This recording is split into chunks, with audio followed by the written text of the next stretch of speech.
Hello guys, അപ്പോൾ തുടങ്ങാം. This is ബൊഗ്വേ ചാനൽ. അപ്പോൾ ഇതുവരെ എൻ്റെ ചാനൽ സബ്സ്ക്രൈബ് ചെയ്യാത്തുണ്ടെങ്കിൽ മറക്കാതെ ലൈക്ക് ചെയ്തേക്ക്, കമൻറ്റ് ചെയ്തേക്ക്, സബ്സ്ക്രൈബ് ചെയ്തേക്ക്, ഫ്രണ്ട്സുമായിട്ട് റെക്കമെൻഡ് ചെയ്തേക്ക്, ഹൈപ്പ് ചെയ്തേക്ക്.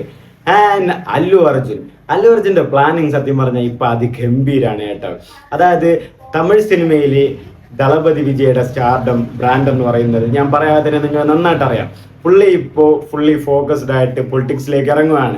അപ്പോൾ ലാസ്റ്റ് പടമാണ് ജനനായകൻ എന്നിരിക്കെ ജനനായകൻ്റെ റിലീസ് ഇപ്പോൾ വൈകുന്നുണ്ട്. സുപ്രീം കോടതിയിൽ കോർട്ട് ഹിയറിങ്ങും കാര്യങ്ങളൊക്കെ ആയിട്ട് പോകുന്നുണ്ട്. അപ്പോൾ ഇവിടെ ഒരു മാസ് നടൻ്റെ അഭാവം സത്യത്തിൽ നിലനിൽക്കുന്നുണ്ട്. അതായത് ദളപതി വിജയ് മാറുന്നു, ഇനി സിനിമയിലേക്ക് തിരിച്ചു വരില്ല എന്ന് പറയുന്നു. ബട്ട് ആ ഒരു സാഹചര്യം കോളിവുഡ് മാർക്കറ്റിലേക്ക് അല്ലു അർജുൻ വീണ്ടെടുക്കാൻ വരുന്നു എന്നുള്ളതാണ് ഏറ്റവും സുവിശേഷത ഇതിൽ വരുന്നത്. കാരണം അല്ലു അർജുൻ സൗത്ത് ഇന്ത്യൻ ഡയറക്ടേഴ്സിലേക്ക്, അതായത് സൗത്ത് ഇന്ത്യനാണ് തെലുങ്കിൽ വരുമ്പോൾ എന്നിരുന്നാലും തമിഴ് ഡയറക്ടേഴ്സിലേക്ക് അധികമായിട്ട് വരികയാണ്. ഇപ്പം അല്ലു അർജുൻ അറ്റ്ലിയുടെ ഒരു പ്രൊജക്റ്റ് വരുന്നുണ്ട്. അതായത് അതിൽ നായകനായിട്ട് അല്ലു അർജുൻ, നായികയായിട്ട് എനിക്ക് തോന്നുന്നു ദീപിക പടുകോനാണ്, പിന്നെ അറ്റ്ലിയാണ് ഡയറക്റ്റ് ചെയ്യുന്നത്, സൺ പിക്ചേഴ്സ് ആണ് പ്രൊഡ്യൂസ് ചെയ്യുന്നത്. ആ സിനിമയിലാണ്, ബട്ട് ഒഫീഷ്യലി അനൗൺസ്ഡ് അല്ല, ബട്ട് എല്ലാവർക്കും അറിയാം ആ സിനിമയിലാണ് സായ് അഭ്യങ്കർ മ്യൂസിക് ആയിട്ട് വരുന്നത്, മ്യൂസിക് പ്രൊഡ്യൂസറായിട്ട്. അപ്പോൾ അങ്ങനെ ഒരു സിനിമ വരുന്നുണ്ട്. അപ്പോൾ അതൊരു 800 കോടിയോളം ബഡ്ജറ്റിൽ വരുന്ന സിനിമയാണ്, പ്രോപ്പർ തമിഴ് സിനിമ എന്നാണ് പറയുന്നത്. അതാവാൻ തന്നെയാണ് ചാൻസ്. അപ്പോൾ കോളിവുഡ് മാർക്കറ്റിലേക്ക് തൻ്റെ ഒരു ഇടം ഒന്നുകൂടെ പതിപ്പിക്കാൻ വേണ്ടിയിട്ട്, അതായത് ദളപതി വിജയ് ഇപ്പം മാറുകയാണ്. അപ്പോൾ അവിടെ ഒരു സ്ഥാനം സത്യത്തിൽ ഉണ്ട്. കാരണം തല അജിത് കുമാർ ഇപ്പം ഫുള്ളി ഫോക്കസ്ഡ് ആയിട്ട് കാർ റേസിങ്ങും കാര്യങ്ങളിലേക്ക് നിൽക്കുകയാണ്. പിന്നെ രജനിക്കൊക്കെ ഇപ്പോൾ പഴയ ഓവർസീസും കാര്യങ്ങളൊന്നും അധികമൊന്നും വരുന്നില്ല. ആൻഡ് സീനിയറായി ആൻഡ് റിട്ടയറിംഗ് ടൈമൊക്കെ അധികമായിട്ട് വരുന്നുമുണ്ട്. അപ്പോൾ പഴയ ഒരു ഇമ്പാക്റ്റ് കിട്ടുമോ ഇല്ലയോ എന്നും കണ്ടാണ്. കമൽഹാസനും അതേ അവസ്ഥ തന്നെയാണ്. അപ്പോൾ ഇനിയൊരു സിറ്റുവേഷനിൽ ഒരു ദളപതി വിജയ് പോലെ ഒരു സിറ്റുവേഷനിൽ നിൽക്കാൻ വേണ്ടിയിട്ടുള്ള ആൾക്കാരൊന്നും ഇപ്പോൾ തൽക്കാലത്തേക്ക് ഇല്ല. അപ്പോൾ ഇനി തൽക്കാലത്തേക്കല്ല, ഇനി വരാനും ചാൻസ് ഇല്ല. അപ്പോൾ ആ ഒരു സ്ഥാനത്തേക്ക് പിടിക്കാൻ വേണ്ടിയിട്ട് അല്ലു അർജുൻ വരുന്നു എന്നുള്ളൊരു ഡൗട്ടുണ്ട്. അതായത് അല്ലു അർജുൻ ഇപ്പോൾ അറ്റ്ലിയുമായിട്ട് ഒരു പ്രൊജക്റ്റ് വച്ചതിന് ശേഷം ഇന്നലെ അനൗൺസ് ചെയ്ത പ്രൊജക്റ്റാണ് അല്ലു അർജുൻ ലോകേഷ് കോംബോയിൽ വരുന്ന ഒരു സിനിമ. മൈത്രി മൂവി മേക്കേഴ്സ് ആണ് അത് പ്രൊഡ്യൂസ് ചെയ്യുന്നത്, അനിരുദ്ധാണ് മ്യൂസിക് ചെയ്യുന്നത്. അപ്പോൾ അതിൻ്റെ അനൗൺസ്മെൻറ്റ് വീഡിയോ അവർ ഇന്നലെ റിലീസ് ചെയ്തിട്ടുണ്ട്. A23 അല്ലു അർജുൻ 23. അപ്പോൾ അതൊരു പ്രോപ്പർ പാൻ ഇന്ത്യൻ പടം ആവാനാണ് ചാൻസ് കൂടുതൽ. അതിൽ തന്നെ അവർ കൊടുത്തിട്ടുണ്ട്, ഒരു എറ്റേണൽ സിനിമ ആവാനാണ് ചാൻസ് കൂടുതൽ. അപ്പോൾ അറ്റ്ലിയുമായിട്ടൊരു ചിത്രം വരുന്നു. അറ്റ്ലി തമിഴ് ഡയറക്ടറാണ്, വിജയുമായിട്ട് പടങ്ങൾ ചെയ്ത. ലോകേഷുമായിട്ടൊരു പടം വരുന്നു. ലോകേഷ് തമിഴ് ഡയറക്ടറാണ്, വിജയുമായിട്ട് പടങ്ങൾ ചെയ്ത. ആൻഡ് മൂന്നാമത് ഇനി നെൽസനുമായിട്ടും അല്ലു അർജുൻ ഒരു ടോക്ക് ഉണ്ടെന്നുള്ള സംസാരങ്ങൾ വരുന്നുണ്ട്. അതായത് ദളപതി ബോയ്സുമായിട്ട് അറ്റ്ലിക്ക് ഒരു ടോക്ക് വരുന്നുള്ള ഒരു സംസാരം വരുന്നുണ്ട്. അപ്പോൾ അങ്ങനെയാണെങ്കിൽ അറ്റ്ലിക്ക് അല്ലു അർജുനും അറ്റ്ലിയുമായിട്ടൊരു സിനിമ, ലോകേഷായിട്ടൊരു സിനിമ, നെൽസനുമായിട്ടൊരു സിനിമ, മൂന്നും ഇപ്പോൾ തമ്മിലുള്ള ബ്രാൻഡ് ഡയറക്ടേഴ്സാണ്. ആ മാസിൻ്റെയും അവരുടെ ആ സ്പെഷ്യൽ ടച്ചിൻ്റെയും ക്വാളിറ്റിൻ്റെ കാര്യത്തിൽ വേറെ ലെവലിലായിട്ട് എല്ലാവർക്കും താല്പര്യമുള്ള 3 ഡയറക്ടേഴ്സാണ്. അപ്പോൾ അതേ 3 ഡയറക്ടേഴ്സിനെ കയ്യിൽ വെച്ചുകൊണ്ടാണ് അല്ലു അർജുൻ കളത്തിലിറങ്ങുന്നത്. അപ്പോൾ കോളിവുഡ് മാർക്കറ്റിനെ പിടിക്കാനുള്ള തന്ത്രം തന്നെയാണെന്ന് ഇതിൽ സംശയമൊന്നുമില്ല. കാരണം അറ്റ്ലിയുടെ പ്രൊജക്റ്റ് വരുമ്പോൾ അതൊരു സയൻറ്റിഫിക് പടമായിട്ടാണ് വരുന്നത്, സയൻസ് ഫിക്ഷൻ അങ്ങനത്തെ ഒരു സിനിമയായിട്ടാണ് വരുന്നത്. സൺ പിക്ചേഴ്സ് 800 കോടിയോളം മുടക്കുന്ന പടമാണ്. ദീപിക പടുകോണ്, അറ്റ്ലിയാണ് സംവിധാനം വരുന്നത്, സായ് അഭ്യങ്കറുടെ മ്യൂസിക്. ആൻഡ് അത് ലോസ് ഏഞ്ചലസിലെ ആ ഒരു ഗ്രാഫിക് ഡിസൈനും കാര്യങ്ങൾ എന്തൊക്കെ സംഭവം ഒരുപാട് ഒരു വലിയ പണിയുള്ളതാണ്. പിന്നെ അറ്റ്ലി ആയതുകൊണ്ട് ഒരു ക്വാളിറ്റി റിച്ച് സാധനങ്ങളൊക്കെ വരും. പിന്നെ അളിയും അത് പണിയെടുത്തോളും. കാരണം അറ്റ്ലിക്ക് ആ ഒരു കഴിവുണ്ട്.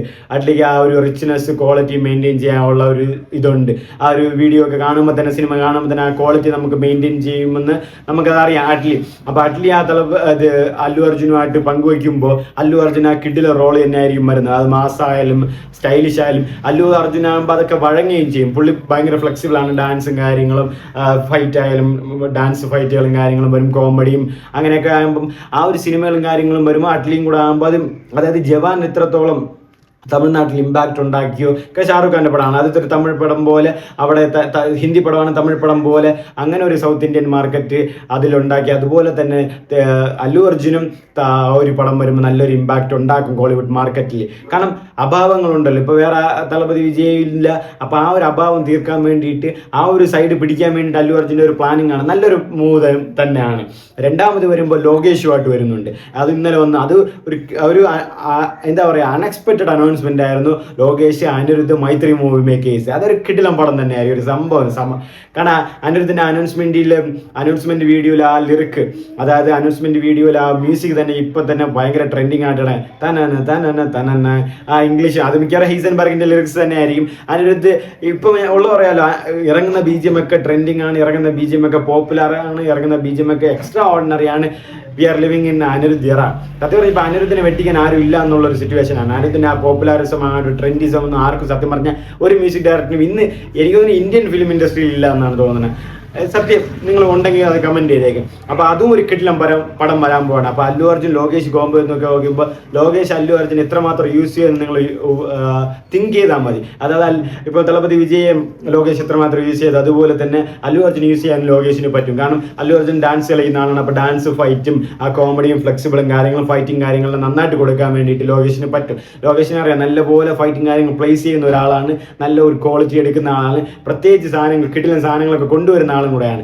അപ്പോൾ ലോകേഷിന്റെ ആ മേക്കിങ്ങും അല്ലു അർജുനിൽ വരുമ്പോൾ അതും കോളിവുഡ് മാർക്കറ്റിൽ അല്ലു അർജുന് തമിഴിൽ നല്ലൊരു ഇമ്പാക്ട് ഉണ്ടാക്കി കൊടുക്കുമെന്നതിൽ യാതൊരു സംശയവുമില്ല. ഇനിയിപ്പോൾ നെൽസന്റെ കൂടെ വരുന്ന പടങ്ങൾ, അതും റിപ്പോർട്ട് ശരിയാണെങ്കിൽ നെൽസനുമായിട്ടും കൂടെ പടം വരുമ്പോൾ പിന്നെ ഏറെക്കുറെ തളപതി ഫാൻസും അല്ലു അർജുന് താല്പര്യപ്പെടും, അല്ലെങ്കിൽ അല്ലു അർജുൻ ആ മാർക്കറ്റിലേക്ക് വരും. കാരണം തളപതി ഫാൻസ് മാത്രമല്ല, മറ്റുള്ളവരും വരും. കാരണം സിനിമ അവർ ആ ഒരു ടച്ച് മാറ്റി അല്ലു അർജുൻ ഇവർക്ക് തമിഴ് ഓഡിയൻസിനും മലയാള ഓഡിയൻസിനും വേണ്ട ആ ഒരു ടച്ചിലേക്കൊക്കെ വരുമ്പോൾ പടം നന്നായിട്ട് കൊളുത്തും. അപ്പോൾ എല്ലാ ഓഡിയൻസിനും പ്രിഫർ ആവും ആ സിനിമ, എല്ലാവരും റെക്കമെൻഡ് ചെയ്യും. അങ്ങനെ നോക്കുമ്പോൾ മാർക്കറ്റും കൂടും, സ്ട്രാറ്റജി പ്രൊമോഷനും കൂടും, മൊത്തത്തിൽ കുറച്ചുകൂടെ ഒരു അതായത് സ്ഥലം പിടിക്കാൻ പറ്റും അല്ലു അർജുന്. അപ്പോൾ അല്ലു അർജുൻ ആ ഒരു പ്ലാനിങ് എനിക്ക് ഒരു സൂപ്പർ പ്ലാനിങ് ആയിട്ടാണ് തോന്നുന്നത്. അതായത് അല്ലു അർജുൻ അവിടെ നിൽക്കാതെ പയ്യെ ഇവിടെ വന്ന് അറ്റ്ലിയോടെ ഒരു പടം, ഇപ്പോൾ ലോകേഷിൻ്റെ കൂടെ പടം, അടുത്ത നെൽസൻ്റെ കൂടെയും കൂടെ അതും കൂടെ ഒഫീഷ്യൽ ആവുകയാണെങ്കിൽ അല്ലു അർജുൻ്റെ ആ കരിയർ ആ ഒരു ഉച്ച, അതായത് പുഷ്പയ്ക്ക് കിട്ടിയ ആ ഒരു പീക്ക് സാധനം അല്ലു അർജുൻ മെയിൻറ്റെയിൻ ചെയ്യാൻ വേണ്ടിയിട്ടാണ് അല്ലു അർജുൻ ഇപ്പോൾ നടക്കുന്നത്.